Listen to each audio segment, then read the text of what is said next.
Hello, everyone. Thank you very much for joining us today for another session. I've got joining me Mark Eost from Therefore. We're going to be covering the topic of AP automation and digging into a few challenges you might be facing in your business or you may be experiencing. And to learn a little bit more, I guess, about Therefore and how to perhaps solve some of those problems. So thanks, Mark, for joining us today. Excited to talk about this with you. Thank you for inviting me. I don't know if it's probably a good place to start. Really, is a little bit of your background, a little bit of experience from you. How have you ended up here with us today? Is a good place to start. So, a very potted history. I come from a manufacturing background, spent a lot of years in that world, and then software became an interest because it's very closely aligned with process automation. And for the last 20 years, I've been working with products like Therefore because they drive efficiency in business and they ultimately reduce costs. Yeah, fine.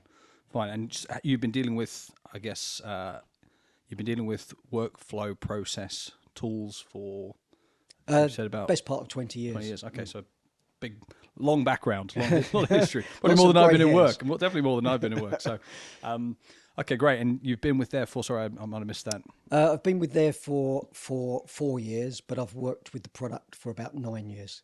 Fine. Okay. So again, a lot of experience, a lot of history in that area.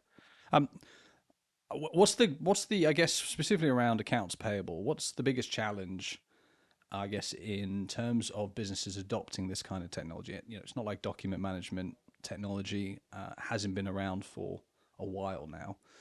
There's still lots of businesses that are starting to adopt this technology. What do you think has been the biggest challenge and drawback for those people that have yet to adopt it? Well, I think there's a lot of things that customers are generally not aware of. They don't think, and they're not really listening to the messages that are being put in front of them.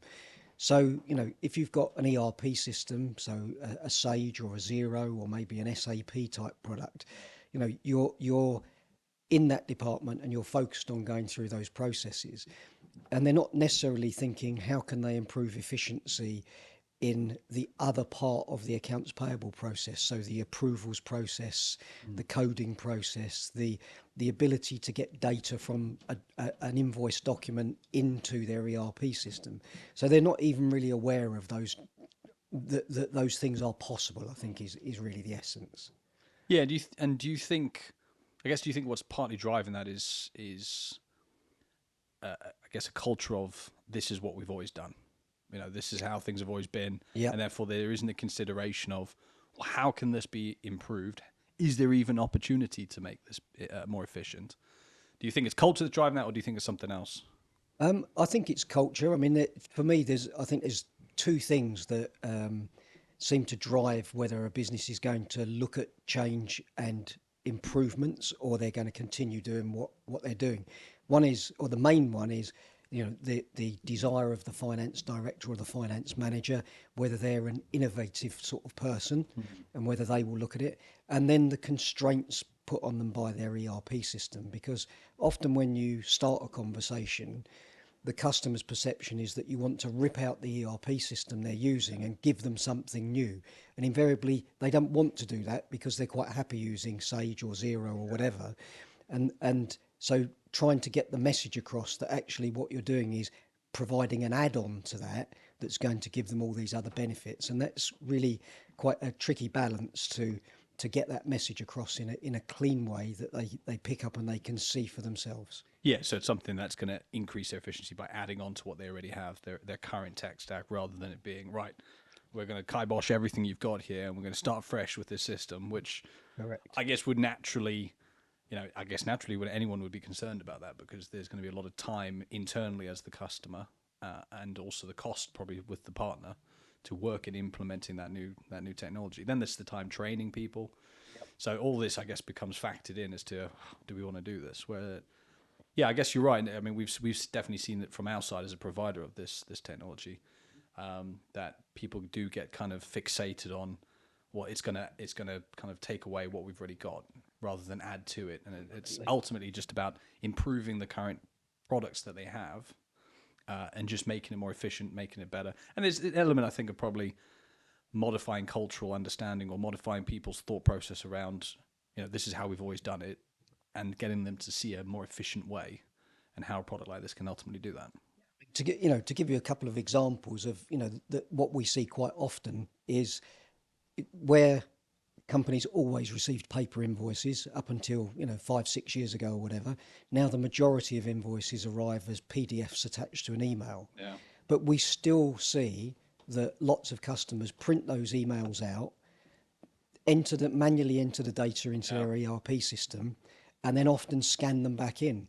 And a worse scenario that I've seen was, I think I said to you before we started recording, about a hotel chain where, in order to get the documents approved, they would print them out, sign them, scan them back in, print them out at the other end. And you just look at that process and think the cost of that process, the time delay and the inefficiency, and the potential to lose those documents is colossal.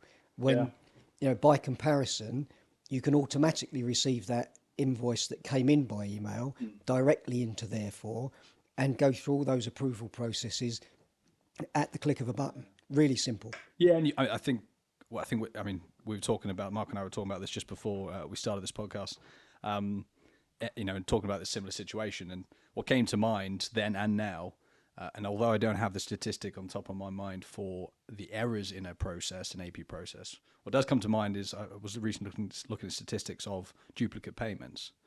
And that was obviously part of the error process. When you aren't using an automated system to kind of process that, it's very easy for then a manual error to occur, especially when you've got multiple touch points like you've just referred to.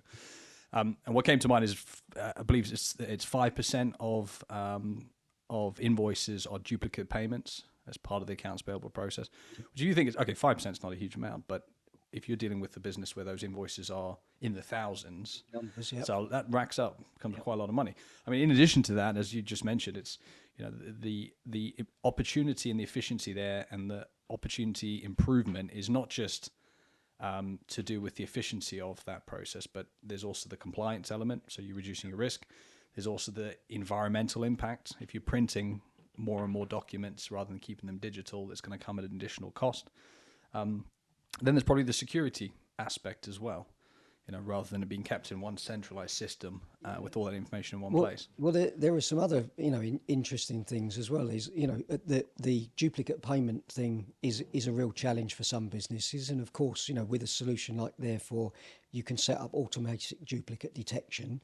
But then some of the things that are less obvious are fraudulent invoices. In this day and age where you get companies that are set up and they will mimic a trading name, but the bank details are different. So you want to be able to identify, are the bank details we have on record for this supplier the same as the bank details that have arrived on their invoice? Yeah, so it's a growing problem. That personally did not know about Therefore, so that's very interesting, and not even something I would have even considered. Yeah. I mean, in terms of, obviously, most businesses are going to have like an approved supplier list, so very easy to go, okay, well, is this company part of that approved supplier list? But if they're mimicking an approved supplier, but it's with different bank details, then that becomes very tricky. Yeah. And it might even be that stat there is not just duplicate payments, but perhaps an element of fraud and other stuff mixed in there as well. There's a good chance for that. That's very interesting to know that there is a feature built into Therefore that does that. I wasn't aware of that myself, so I've learned something here today. Fine. So where do you see, I guess, this industry going? There's obviously been a lot of talk in the space around AI and how AI is going to perhaps change processes. Do you have any thoughts on kind of where you see this going? Do you have any insights on this topic specifically? Where do you see this industry kind of evolving and these products evolving? So I think for me, there's probably a couple of strands here. So we're currently in the process of developing tighter integration with Microsoft Copilot. Okay. And then when you start looking down that avenue, because prior to that we were looking at products like ChatGPT. Mm-hmm. It seems like an obvious one. Yeah, and it's really trying to understand what the business use is, because if you look at something like ChatGPT, then what we started off was, well, let's do a document summary. So you retrieve a document, you query ChatGPT, it goes and interrogates the document and gives you a summary of the content. Then you start moving forward, and you might want to retrieve all documents that have got a contract value of more than £2,000 or something like that.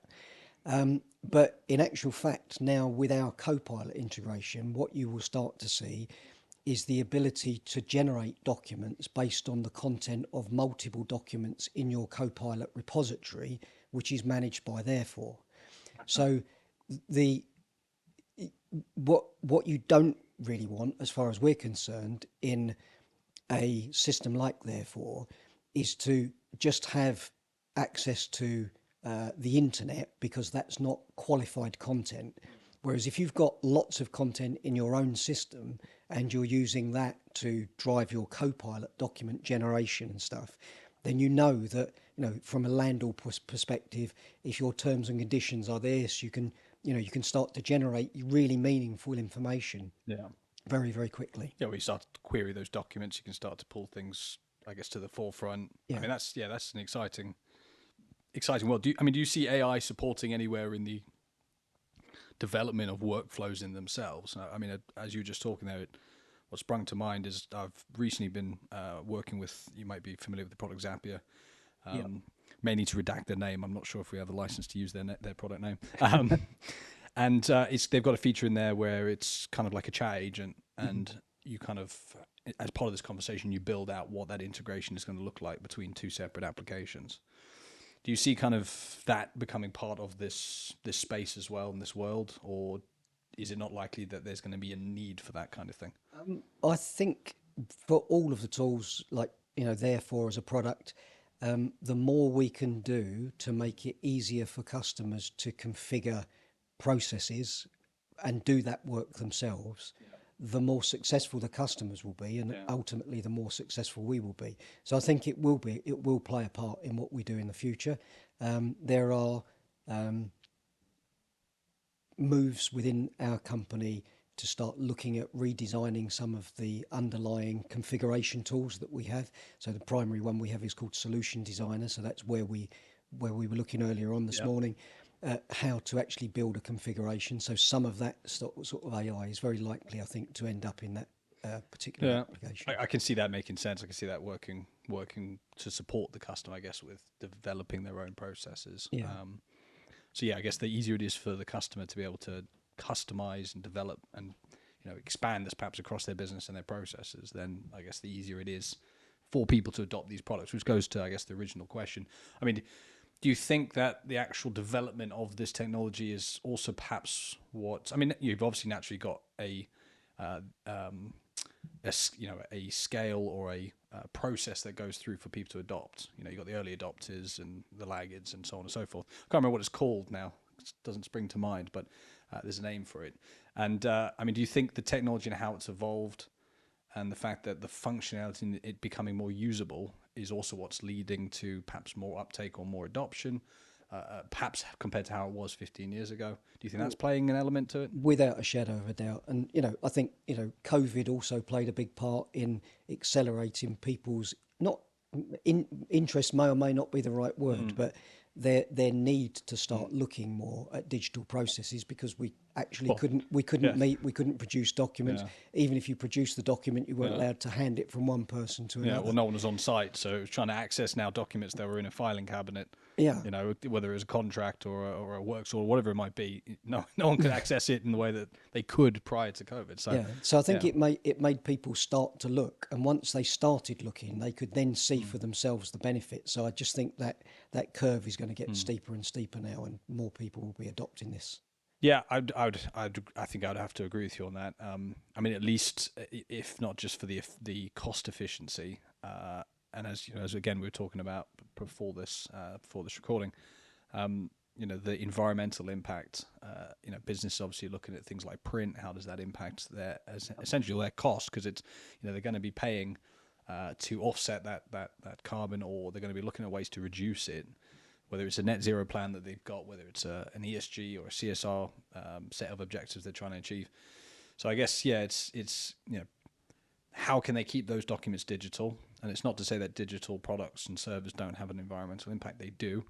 But I guess it's how you keep those documents digital, keep it processing or moving through your business in a more efficient way than perhaps it being, as you said, printed, handed to someone else, scanned back in, then sent to someone else by email, and then printed out again, and it going through that looping process rather than it being a more streamlined approach. Well, yeah, even if you follow along that comment that you just made about digital still attracting a cost, with retention policies, you can actually make sure that you're only keeping those documents for the necessary period of time before you delete them from your system. So we all know now, it's become more and more obvious that there is an electrical or an electricity consumption based on the file servers that are storing this information. So in order to optimize your own carbon footprint, you want to make sure that you're deleting those documents at the appropriate time in their life cycle. Whereas if you just store them in a Windows folder, well, there is no ability to retrieve any information other than navigate through it and look at it and then make a decision, and that's just never happens.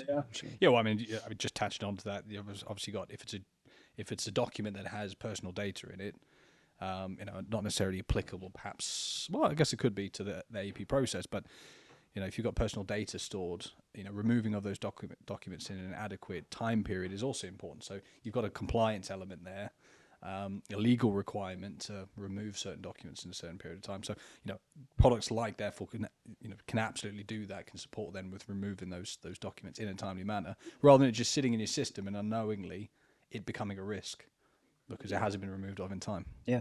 I mean, we often see, and I as I say, I've been doing this for 20 odd years now, and you still see in most businesses there's one or two individuals that know everything about the company, and they are the font of all knowledge. So everybody goes to them with any question. Whereas when you have a system that's properly deployed, you take away the reliance on those individuals and you allow other people to self-serve and get information that's important to their job function. But that then leads into the need to make sure that your security of the information is controllable. So therefore you have user roles and permissions which can go from a very high level to a specific document level. So you can provide access to, for example, all customer records except for this one particular customer. So you can isolate it if you need to. So you can completely isolate it out. And that is a really significant issue to make sure that you've got control of. You don't want the wrong data to be presented to the wrong people. Well, not in this world now with cyber threats, cyber attacks are on the rise. So that's absolutely a concern. Mark, thank you very much for joining us today. Very much appreciate your time. Fantastic conversation. If you obviously want to learn more about Therefore and the power that it has, then please do attend one of our upcoming webinars. If not, contact us. We'd love to work with you and figure out how we can, deploy a solution that makes your business more sustainable, more compliant, and more cost effective. Thank you. Take care. Thank you very much.